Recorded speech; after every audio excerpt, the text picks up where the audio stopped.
Hello, everyone. Welcome to a new style of video in the lead up to every game, but more importantly, into the lead up to our game against the Lions this week. I've got Ari with me, and what we're going to do in this video is we're going to look at one memory, core memory that sticks in our minds when we think about our opposition that we're coming up against. So obviously this week it's the Brisbane Lions. Ari, hello, my friend. Hello. How goes? I'm well.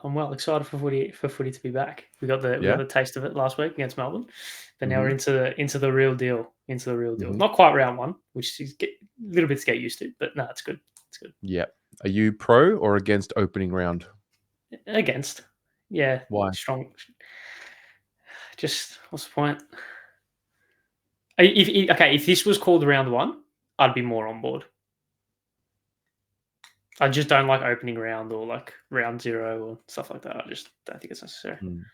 It's hard for you because it's the first of its kind and you can't go back to a relevant round, right? I've got my ways. My ways.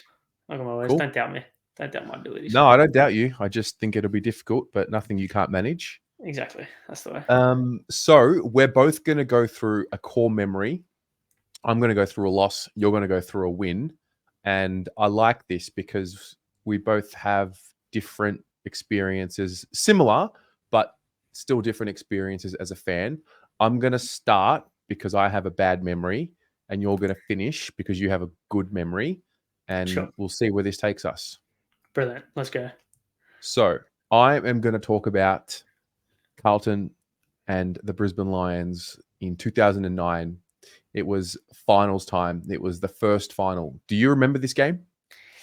Not overly well. I remember more the context in which I consumed the game. And I remember the overall vibe. Don't necessarily remember watching it too much or remember exactly what happened in the game. Obviously, I know because you look back on it, but don't remember in the moment, no.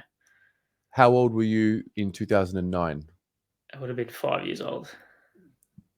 What? Yep. Oh my God, that's 15. What? Yeah, 5 years old. That's crazy. Yeah. What? How old are you now? I'm 19 at the time of recording. I was 18 years old. I was essentially your age for this game. There you go. How time flies. Yeah, that's crazy. Okay, so you're 5. I'm 18 years old. This is what I believed the start of the premiership window. We had gone through the rebuild, the OG rebuild, we'll call it. Murphy, Gibbs, Cruiser, Judd, Favola, all playing. And we finally got ourselves into the finals in 2009, came up against the Brisbane Lions. All right, let me run you through a sequence of events. I want to ask you some questions as well and see if you have any context. Do you know who Daniel Merritt is? Source Merritt, yes. Yes. Good. Familiar. Daniel Bradshaw? Yeah, rings a bell, definitely. Simon Black? Of course, champion. So the 3 of these players all did fitness tests minutes before the match. So we go in, it's the aging Brisbane Lions coached by the one and only Michael Voss. It was, the end of their era, I guess, for the remaining premiership stars. And all signs were pointing to a young, up-and-coming Carlton win. We actually started this game very well, got out to a 19-point lead. Do you know who Michael Riscatelli is? Mike, did you play for Gold Coast? He did play for Gold Coast. That's very good by you. That's the extent of my Michael Riscatelli knowledge, yeah. That is very good by you. I did not expect you to go there, but he initially came from Brisbane. He wore the number 35, had a really good year in 2009, and then I think that was one of the reasons why he was poached by the Gold Coast Suns. So do you remember the pressure point happening? The incident at the Brownlow? Mm-hmm. Yes. Well, yes, of course, remember the outcome of that and the fallout of that, yes. So the actual moment happened in this game. So right, Juddy, the ball was at the bottom of this pack. Riscatelli was there, and Judd just started playing with him here, just started pushing him here, and the pressure point uh, became known to everyone. It actually happened in this game, in the final. There you go. So there you go. Now, we really, really played well in this game. I remember, so this is one of my memories of this game without needing to go back and watch the highlights, but Nick Stevens kicks a goal on his left foot in the third quarter on the boundary with 11 minutes and 7 to play. And I remember thinking in that moment, wow, we're going to do it. Our first time completely dominating the Lions away from home. We had a 24-point lead at three-quarter time. We kicked the first goal of the fourth quarter. We're up by 30 points in the fourth quarter. There's a few images that stick into my mind. Number one, as the Lions start pegging it back, Kevin Rudd, the plastic Brisbane Lions supporter, doing this in the crowd. I'll never forget it. And then the Lions go on to kick the final 6 goals of the game. 6 minutes to go, we're up by 10 points or so. Bradshaw kicks the final 2 goals, including this dagger from the boundary line. Paul Bauer was sort of corralling him and just, I don't know, snaps it, say 35 out, boundary, beautiful kick. They go up. Then they kick a behind to go up by 7 points very, very late in the red time. And this was when games were shown on Channel 10 or 1HD as it was back then. And so you had that 5-minute warning. Yeah. And 18-year-old me watching from home, I cried for the first time. And it was a dagger. And I don't think it left me until 2013 when we played finals again. It did not leave me ever again. Never forget it. There you go. There you go. I think my experiences of that game, from what I remember of the context in which I watched it, I think, and I'm sure if there's family members who watch this, they could correct me if I'm wrong, but I think it was at my cousin's house. I watched this, and they're not Carlton supporters. So, and you can also imagine the very typical youngest, obviously me being the youngest in the family at the time. You can imagine the whole let's try and stir the youngest one up and try and get him to break. As I often did when Carlton lost, I broke and just I'm fairly confident a tantrum occurred post that match on my end because of what happened. Obviously, I didn't really fully understand the context of everything because I was 5, but I'm almost certain that was the outcome of or the fallout from that outcome.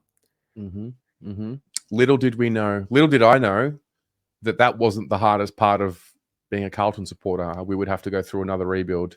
I really thought that was the tough times, 2002, 3, 4, 5. Anyway, so that's my memory. It's actually crazy that I was your age when that happened, kind of. Yes. It was also Brendan Favola's last game for Carlton. It was also Brendan Favola's last game for Carlton. Yeah, it was. Which almost adds a little bit of a poetic, obviously went on to play for Brisbane as well, but adds like a little bit of like a poetic kind of element to it, I think, in a sense. It does. In a sense. So that's me. What about you? What's your core memory against the Lions? I'm going to take you 10 years into the future from that point and take you to one of the more infamous games that we have played between us and the Brisbane Lions. It was round 12, 2019. At, was it Marvel Stadium or Etihad Stadium at the time? Yes. Carl fed Brisbane 11-12-78 to 9-9-63 and this is actually a question that I want to ask you. When you think of that game, what person do you think of? I think I know the answer, but I'm interested to see if it's the same one. The player? Person? Oh. It can be a player. It can be anyone. Yeah, I mean, I guess, Teague or Cripps, one of the two. So yeah, that is the bet. Because in my mind, it's always been the Cripps game. But I speak to other Carlton supporters, and they say, "Well, it was Teague's first game, and etc." So, if you had to say, would it be Cripps? If you had to say, one of the two, yeah. Yeah. I think that's pretty consensus. Well, Cripps obviously 38 touches, 4 goals. Actually, was touch and go to play that game. I'm sure you're familiar with the story he told. Obviously, the week before and the week before the Essendon game, and the week with Bolton being sacked and the very, very tumultuous and a lot of upheaval happening in the club, Cripps being captain at the time, no Doc to kind of support him in that time as well because he was out. Being this young leader of the club, obviously it was a pretty tough time for him, and he was touch and go to play that game, and then he played, and we all know what happened. So he had 38 and kicked 4. Charlie kicked 3 that game, and a little someone called Michael Gibbons had 23 touches and kicked 2 goals as well. Did he really? Yes. Wow. Yes, he did. Your boy Zach Fisher 25 touches and Sam Pacheco 24 as well. So it was a little bit of the new guard coming through. Obviously, unfortunately, none of them are at the club right now. But it was a good little snapshot of what could have been if everything had all gone right on the tee. But some things that I have picked up from that game in doing my research. This was actually a big day in the history of the Blue Broad YouTube channel, was it not? Oh, wow. He's done his research. Massive props to you for this. Yes, it was a very important day in the history of the Blue Broad YouTube channel. Explain how so. This was the first game I attended once I had arrived back into Australia after living in Tel Aviv for 2 years. And this was what I thought was the turning point. It just all seemed to be symbolic. There you go. It was a fan cams after the game, if I recall, like a very kind of precursor to what would soon become the fan cams we all know and love.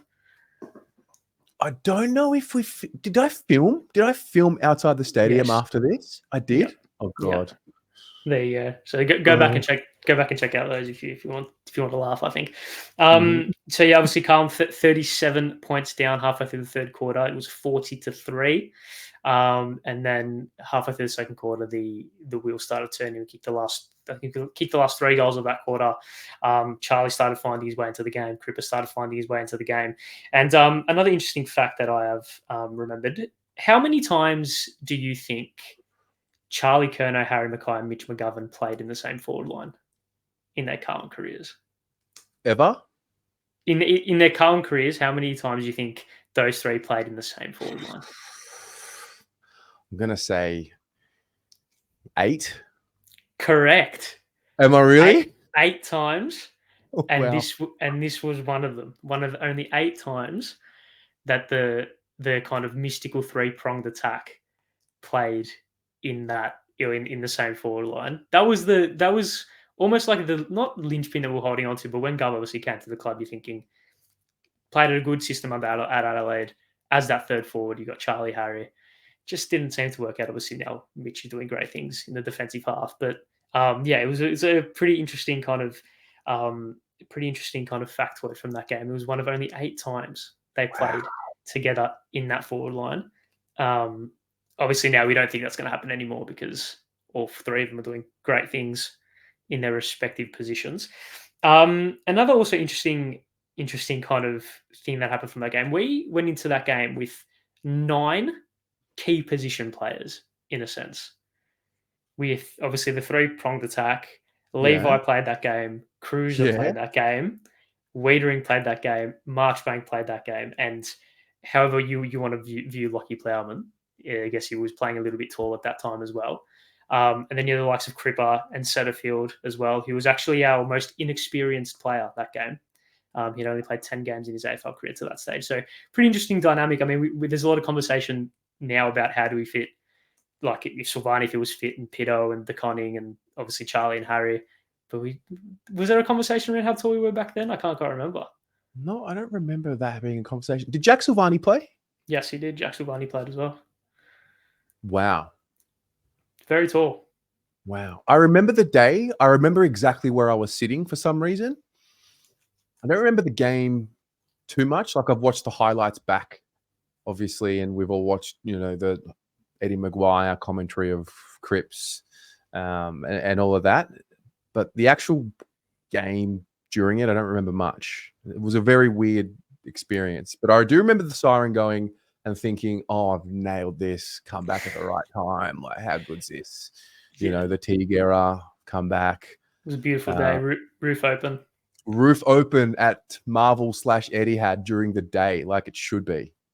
There you go. But yeah, the game was weird because Did you have many expectations heading into it? Obviously, ignoring the kind of context in which you came, like the context in which Um, surrounded it. From a purely calm perspective, did you have much confidence or much expectation? Because Brisbane were flying at the time as well. They were in top four. were they really?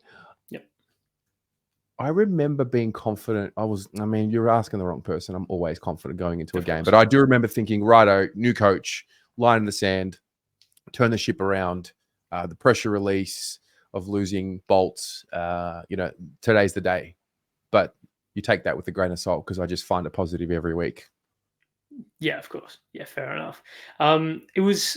I remember going to the game with my dad and my brother. I actually think we were sitting very close to obviously Mark Lejudice. On that, obviously they panned to him after the win, after the siren. Yeah, it was a. I mean, I think the rest of the 2019 season, obviously we had a pretty good run towards the end of it. Obviously, beat like that St Kilda game, which we might touch on later on in the season if it comes to it. Obviously, the Gold Coast win, the Adelaide win as well. A lot of good wins. In that back in the 2019, but I feel like this was really the catalyst. I'm Uh, absolutely shotgunning that 2019 game against St Kilda for when we play them in the last game of the season this year. it's the last game. Well, there you go. You have to wait a while for that, Yeah. unfortunately. But Mhm. another, I think this stat really interested me, considering the conversation about Teague and his game style. This was Brisbane's third lowest score of that season, and let's not remember they made a semi-final finish in the top four, and the only two teams that kept them to lower scores were Collingwood, who played in a prelim, and Richmond, who won the whole thing. See, we knew what we were capable of. Is this what do you mean by that? How do you is this a, As in, a we list knew. thing or No, as in, I think Carlton supporters knew that we were better than what we had been performing at the time. You know what do you think went wrong then? Because it was all going great. what went wrong? Fucking hell! What went right, mate? A lot in this game, clearly. In this game, yeah, yeah. I think the pressure of the season was removed because we lost the coach. Finals was off the table of a conversation, and that was during a time when you get to that point in the year, mid-year, finals is out of the equation, kind of, and they started playing better in the second half of the year because they didn't have as much expectation or pressure on them. That's what I remember about that time, anyway. Yeah, I think that was pretty. Wow, is that 5 years ago? What the fuck? Yeah, Wow. That's fuck yeah. 5 years ago. We're talking about it now. That's crazy. That is crazy. Yeah, that was. I think I might have uploaded the first video to the YouTube channel. I've got to go back and look at it. I'm pretty sure outside the stadium, it's coming back to me now. I'm pretty sure Mark was the first video on the Blue Abroad YouTube channel after that game. I think that's what happened. Sheesh. It's been a while. Yeah. Very good, Ari. Very, very good. There Well you go. researched as well. Very It was also impressed. it was actually also our second lowest home attendance that year as well. Lowest? Second lowest home attendance. Yeah. 31,000. Everyone, 32,000. everyone, 32,000. everyone had jumped off ship. Yeah. And then they jump back on, and then they jump back on, and they haven't left for good reason. Yeah. There you go. Any other random things to report from Um, round 12, 2019? I think that's pretty much it. That covers the whole kind of miscellaneous kind of aspects of it. I like it. Is that like the best Brisbane? Obviously, like best Brisbane win you've seen. Is it any better that springs to mind? I don't think so. No, I think that is the best one. Yeah, Brisbane had us for a long time. they In the did. 2000s, there was still, I mean, yeah, no good, mate. We were no good. I think we belted them in 2012, actually, round Yes, two. round two. Eddie Yeah, Betts took 10 like two goals. market. Eddie Betts took two market of the years That's right. Mark contenders in that game. Murphy kicked a beautiful goal, had 30 plus for sure that day, kicked a couple. That was round two, Two. one or Yes, two. it Yeah, was two. Yeah, that was and probably the best one I saw. and then the week after, I'm sure we'll touch on that We'll get there, mate. We'll get there. I'm Just, sure. I'm one sure. step at a time. There you So, go. ladies and gents, that it has been reflections of Carlton and Brisbane. Now it's your turn. Share some of your memories against the Brisbane Lions, good or bad, just core memories that stick out in your mind. Leave them below in the comments and we'll get through them. Thanks, Ari.